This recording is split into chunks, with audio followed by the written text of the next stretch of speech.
कोशिश कर रहे हैं कि गईनी गाजीपुर गोंडा लखनऊ में कोवाना स्वाद नहीं मिला। अब बताइए भगवान का गाना चलेगा हम चुपचाप खड़ा रहेंगे और ये लोग फोटो लेगा तो बताइए अच्छा लगेगा? नाम बाबू ये लो अपन अपन मार्केट बना बता दो। डॉक्टर रंजन कुमार। कहाँ है डॉक्टर रंजन कुमार? पार्सल करवा रहे हैं सर। अच्छा यही है फेस छुपा के बाद तू निकल छुपाए रुस्तम हम के मर्दे चाहिए नहीं नहीं उतना वीडियो चाहिए कि गोरखपुर गया छपरा मऊ में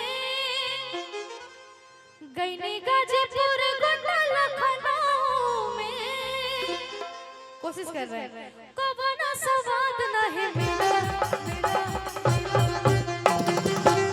सिटू भैया अब भैया अरे के बनता रुटाइट के यार बनता रुटाइट तो हो जाए बुढ़ीला पर खंड हो या ढीला बबुआ सहिला मारत हो या ढीला बबुआ पर खंड हो या ढीला बबुआ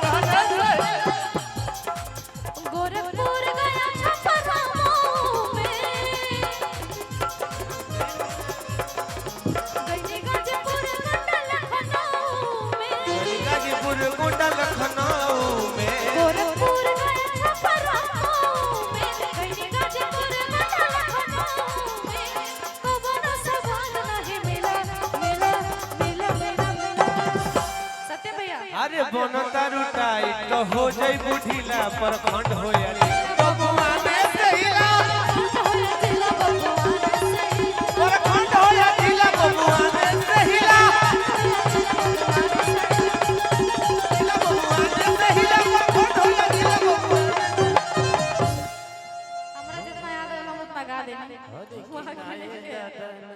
जहीं बेराती में अच्छा भैया मैं चाहती हूँ कि आप ये